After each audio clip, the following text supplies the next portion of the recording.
15장.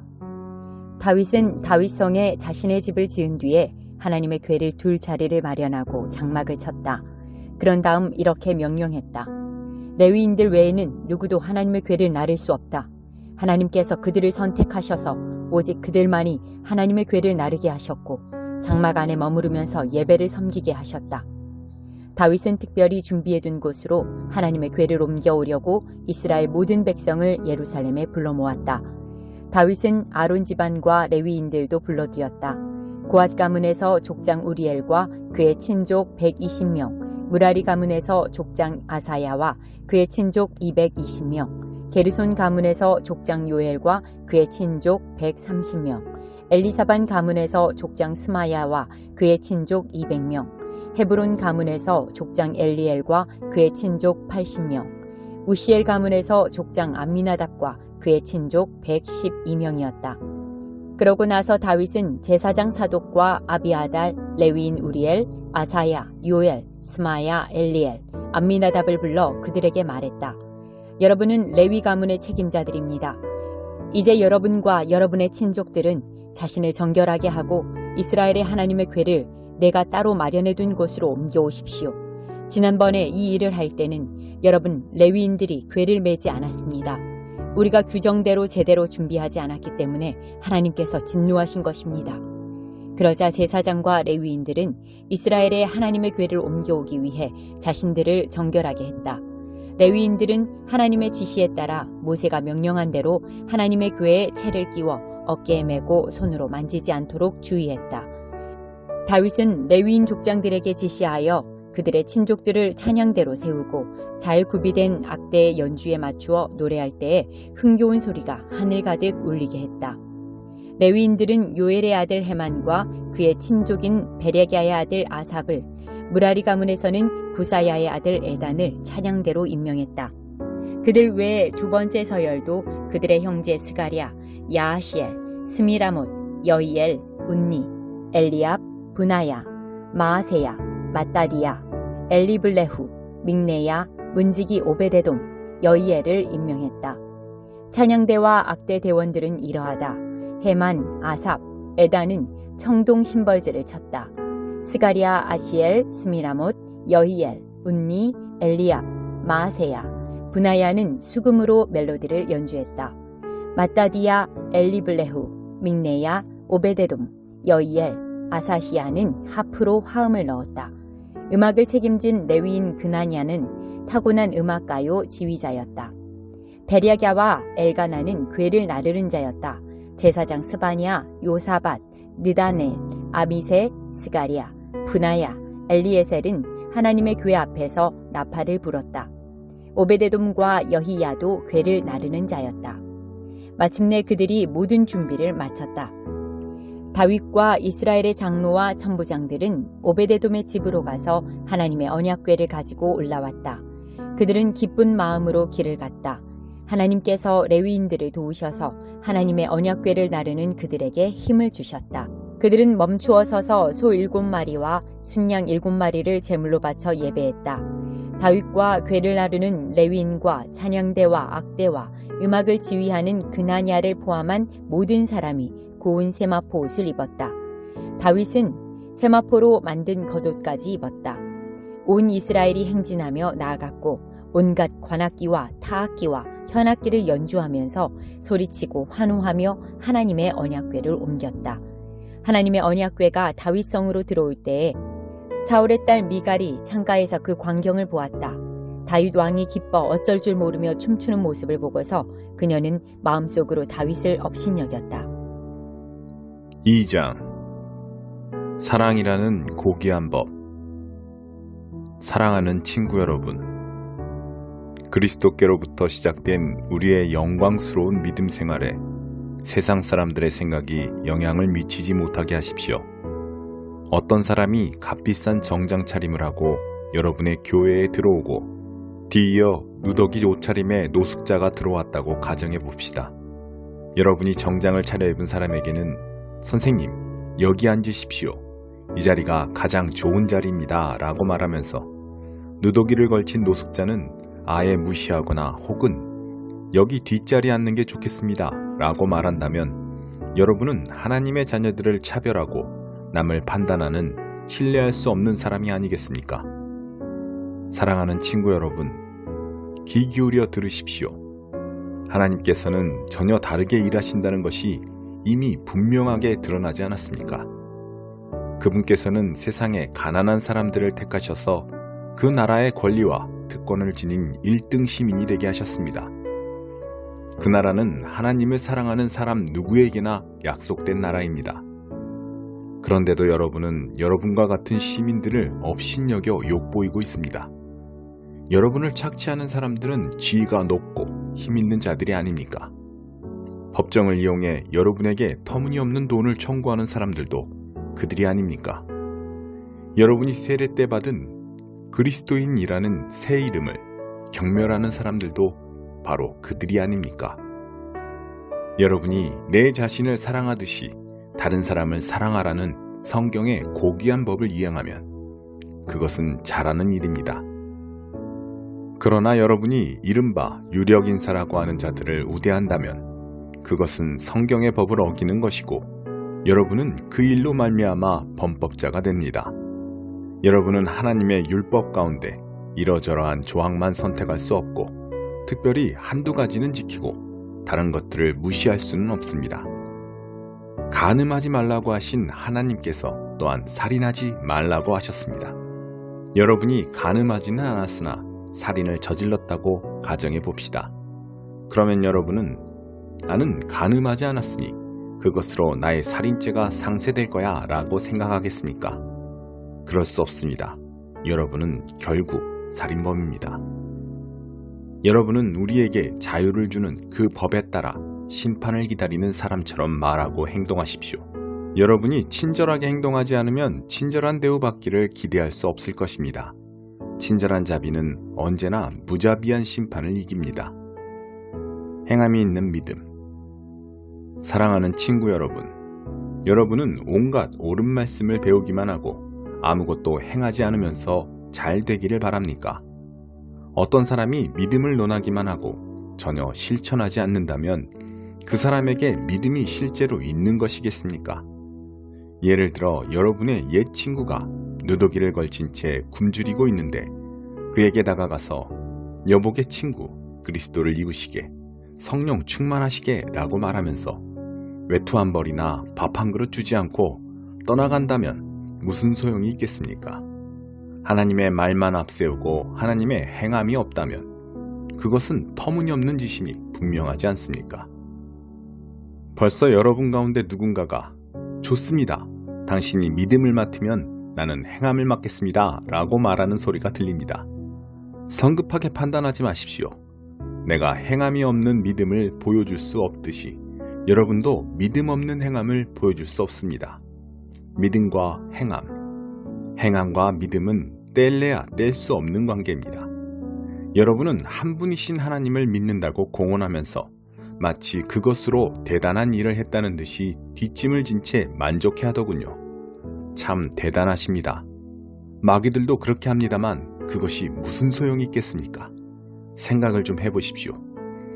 여러분은 믿음과 행함을 갈라놓고도 그것을 계속 죽지 않게 할 수 있다고 생각하는 것입니까?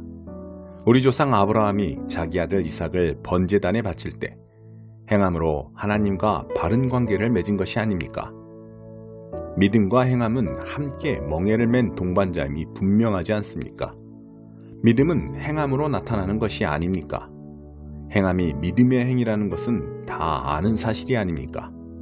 성경은 아브라함이 하나님을 믿어 하나님과 바른 관계를 맺었다고 했는데 여기서 믿는다는 말의 온전한 의미는 그의 행위까지 담고 있습니다. 아브라함이 하나님의 벗이라는 이름을 얻게 된 것은 그가 믿음과 행위를 하나로 조화시켰기 때문이 아닙니까? 사람이 하나님과 바른 관계를 맺는 것은 열매 맺지 못하는 믿음으로 되는 것이 아니라 행함으로 열매를 맺는 믿음으로 되는 것이 분명하지 않습니까? 여리고의 창녀 라합의 경우가 그러했습니다. 하나님이 그녀를 귀하게 여기신 것은 하나님의 정탐꾼들을 숨겨주고 그들의 탈출을 도운 행위, 곧 믿음과 행함의 빈틈없는 일치 때문이 아니었습니까? 여러분이 육체와 영을 분리시키는 바로 그 순간에 여러분은 싸늘한 시체가 되고 맙니다.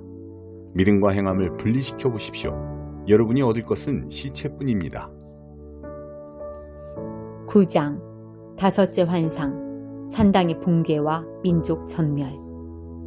나는 나의 주께서 그 산당의 제단 옆에 서 계신 것을 보았다. 그분께서 말씀하셨다. 산당 기둥머리를 쳐서 바닥이 흔들리게 하여라. 사람들 머리 위로 지붕이 떨어질 것이다. 살아남는 자들은 내가 다 죽일 것이다. 누구도 피하지 못한다. 누구도 도망가지 못한다. 땅속으로 기어들어가도 내가 그들을 찾아내 끌고 올 것이다. 별 있는 데까지 올라가도 내가 그들을 찾아내 끌어내릴 것이다. 갈멜산 꼭대기에 몸을 숨겨도 내가 그들을 찾아내 데려올 것이다. 바다 밑바닥까지 잠수해 들어가도 내가 용을 보내 그들을 삼켜 올릴 것이다. 적군에게 산채로 포로로 잡혀가도 내가 칼을 보내 그들을 죽일 것이다. 나는 마음을 정했다. 그들을 해하고 돕지 않을 것이다. 나의 주 만군의 하나님께서 땅에 손을 대신다. 살짝 건드렸을 뿐인데 땅이 진동한다. 온 세상이 초상집이 된다. 홍수 때 이집트의 거대한 나일강처럼 땅이 불어올랐다가 잦아든다.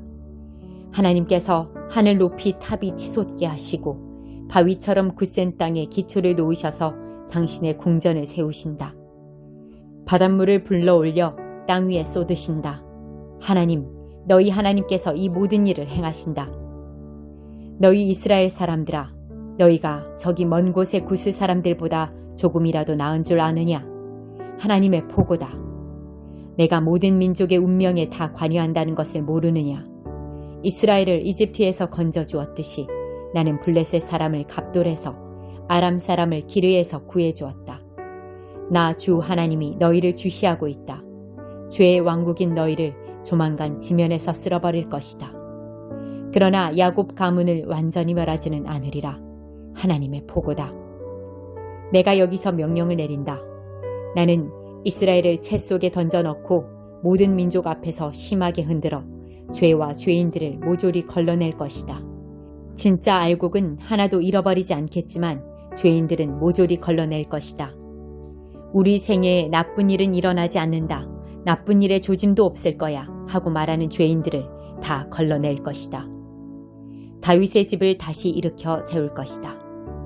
그러나 심판날에 나는 허물어진 다윗의 집을 다시 일으켜 세울 것이다. 지붕에 난 구멍을 수리하고 깨진 창문을 새 것으로 바꿀 것이다. 다윗의 백성은 다시금 강해져서 적국 에돔의 남은 자들과 나의 주권적 심판 아래 있는 모든 자를 차지하게 될 것이다. 하나님의 보고다. 그분께서 이 일을 행하실 것이다. 정말 그렇다. 이제 얼마 남지 않았다. 하나님의 보고다. 이 일은 정신이 없을 만큼 숨가쁘게 일어날 것이다. 하나가 끝나면 곧 다음 일이 벌어져 너희가 따라잡지 못할 정도로 많은 일들이 연이어 일어날 것이다. 너희 눈이 미치는 모든 곳에 복이 쏟아지리라. 산과 언덕 위에서 포도주가 흘러나오듯 복들이 흘러넘칠 것이다. 내 백성 이스라엘을 위해 내가 모든 것을 바로잡을 것이다. 그들이 파괴된 도성을 재건하고 포도밭을 가꾸어 좋은 포도주를 마시며 정원을 가꾸어 신선한 채소를 먹을 것이다. 내가 그들이 살아갈 땅에 심어 내가 그들에게 준 땅에서 다시는 뿌리 뽑히지 않게 할 것이다. 하나님, 너의 하나님께서 그렇게 말씀하신다. 4장 마귀에게 시험 받으시다. 예수께서 성령이 충만하여 요단강을 떠나 성령께 이끌려 광야로 가셨다. 예수께서 광야에서 40일을 밤낮으로 마귀에게 시험을 받으셨다. 그동안 예수께서 아무것도 드시지 않았고 그 기간이 다 되니 예수께서 배가 고프셨다. 마귀는 그분의 배고픔을 이용해 첫 번째 시험을 내놓았다. 너는 하나님의 아들이니 이 돌한테 명하여 빵덩이가 되게 해보아라. 예수께서 신명기를 인용해 답하셨다. 사람이 빵으로만 사는 것이 아니다. 두 번째 시험으로 마귀는 그분을 이끌고 높은 데로 올라가서 지상의 모든 나라를 한꺼번에 펼쳐 보였다. 그런 다음 마귀가 말했다. 너를 즐겁게 해줄 이 모든 영광이 다 너의 것이다. 이 모든 것이 내 손에 있으니 누구든지 내가 원하는 자에게 넘겨줄 수 있다. 내게 경배하기만 하면 다 네 것이다. 예수께서 다시 한번 신명기 말씀으로 쐐기를 박으셨다. 주 너의 하나님 오직 그분만을 경배하여라. 일편단심으로 그분을 섬겨라. 세 번째 시험으로 마귀는 그분을 예루살렘으로 데려가서 성전 꼭대기에 세워놓고 말했다. 네가 하나님의 아들이면 뛰어내려 보아라. 그분께서 천사들을 시켜 너를 보호하고 지키게 하셨다. 천사들이 너를 받아서 발가락 하나 돌에 채이지 않게 할 것이다. 라고 성경에 기록되지 않았느냐? 예수께서 대답하셨다. 그렇다. 하지만 주 너의 하나님을 시험하지 말라고도 기록되어 있다. 그것으로 시험이 끝났다. 마귀는 잠시 물러갔고 숨어서 다음 기회를 노렸다. 눌린 사람들을 자유케 하시다. 예수께서 성령의 능력을 입고 갈릴리로 돌아오셨다. 예수께서 오셨다는 소식이 그 지방에 두루 퍼졌다. 예수께서 회당에서 가르치시자 모든 사람이 환호하고 즐거워했다. 예수께서 자기가 자란 동네인 나사렛에 가셨다. 안식일에 그분은 늘 하시던 대로 회당으로 가셨다. 예수께서 성경을 낭독하려고 서시자 누군가가 그분께 예언자 이사야의 두루마리를 건넸다. 예수께서 두루마리를 펴서 다음과 같이 기록된 곳을 찾으셨다. 하나님의 영이 내게 임하시니 그가 나를 택하여 가난한 사람에게 복된 소식의 메시지를 전하게 하셨다. 나를 보내셔서 갇힌 사람에게 노임을, 눈먼 사람에게 다시 보게 됨을 선포하고 눌리고 지친 사람을 자유케 하여 지금은 하나님이 일하시는 해라고 선포하게 하셨다. 예수께서 두루마리를 말아 그 맡은 사람에게 돌려주시고 자리에 앉으셨다. 회당 안의 시선이 일제히 그분께 모아졌다. 그러자 예수께서 이렇게 말문을 여셨다. 방금 너희가 들은 성경 말씀이 역사가 되었다. 이 성경 말씀이 바로 지금 이 자리에서 이루어졌다. 예수께서 어찌나 말씀을 잘하시는지 보고 듣던 사람들이 모두 놀랐다. 그러나 한편으로는 이렇게 말했다. 이 사람은 우리가 어려서부터 알던 요셉의 아들이 아닌가? 예수께서 대답하셨다. 너희는 의사야 가서 네 병이나 고쳐라 하는 속담을 인용해서 네가 가버나움에서 한 일이 있다던데 그것을 여기 너의 고향에서도 해보아라 할 것이다. 하지만 내가 너희에게 해줄 말이 있다. 예언자는 자기 고향에서 환영받지 못하는 법이다. 엘리야 시대에 3년 반 동안 가뭄이 들어 기근으로 땅이 황폐해졌을 때 이스라엘의 과부가 많았으나 시돈의 사렙다에 사는 과부에게만 엘리야가 보냄을 받지 않았느냐? 또 예언자 엘리사 시대에 이스라엘의 나병 환자가 많았으나 깨끗함을 받은 사람은 시리아 사람 나아만뿐이었다. 회당 안에 있던 사람들 모두가 그 말에 화가 났다. 그들은 예수를 내몰아 동네 밖으로 쫓아낸 다음 동네 끝에 있는 벼랑으로 끌고 가서 그를 밀쳐 죽이려고 했다. 그러나 예수께서 그들에게서 벗어나 자기 길을 가셨다. 예수께서 갈릴리의 한 마을 가버나움으로 내려가셔서 안식일에 사람들을 가르치셨다. 그들이 놀라며 감동을 받았다. 그분의 가르침은 그들이 늘 듣던 모호한 궤변이나 인용문과는 달리 아주 솔직하고 확신에 차서 권위가 있었다. 그날 회당에 귀신 들려 고통하는 사람이 있었다. 그가 소리를 질렀다. 아, 나사렛 사람 예수여, 무슨 일로 우리한테 왔습니까? 나는 당신이 무슨 일을 하려는지 압니다. 당신은 하나님의 거룩한 분이시며 우리를 멸하러 왔습니다. 예수께서 그의 입을 막으셨다. 조용히 하고 그에게서 나오너라. 귀신은 모든 사람이 보는 앞에서 그 사람을 쓰러뜨리고 떠나갔다. 귀신은 그 사람에게 상처는 입히지 않았다. 그러자 모든 사람이 크게 놀라서 서로 수군거렸다. 이게 어찌 된 일인가? 이 사람은 말한 대로 이루어지게 하는 사람인가? 이 사람이 나가라고 명령하면 귀신도 떠나는가? 마을 전체가 온통 예수 이야기뿐이었다. 병든 사람들을 고쳐주시다. 예수께서 회당을 떠나 시몬의 집으로 가셨다. 시몬의 장모가 고열에 시달리고 있었다. 사람들이 예수께 그녀를 위해 뭔가를 해주시기를 구했다. 예수께서 곁에서 지켜보시다가 열병이 떠나가라고 명령하자 열병이 떠났다. 그 장모가 곧 일어나 일행의 저녁을 준비했다. 해가 저물자 사람들이 여러 병을 앓고 있는 사람들을 예수께 데리고 왔다. 예수께서는 한 사람 한 사람에게 손을 얹어 고쳐주셨다. 귀신들이 떼를 지어 떠나가며 소리를 질렀다. 하나님의 아들이여, 당신은 하나님의 아들입니다. 귀신들이 그분이 메시아임을 훤히 알고 있었으므로 예수께서는 그들의 입을 막아 한마디도 하지 못하게 하셨다. 이튿날 예수께서 한적한 곳으로 가셨다. 그러나 무리가 찾아 나섰고 그분을 만나자 떠나가지 못하게 그분께 매달렸다. 예수께서 그들에게 말씀하셨다. 내가 다른 마을들에서도 하나님 나라의 메시지를 전해야 한다. 바로 그 일을 하라고 하나님께서 나를 보내셨다. 너희는 그것을 알지 못하느냐? 예수께서는 갈릴리 여러 회당에서 계속해서 말씀을 전하셨다.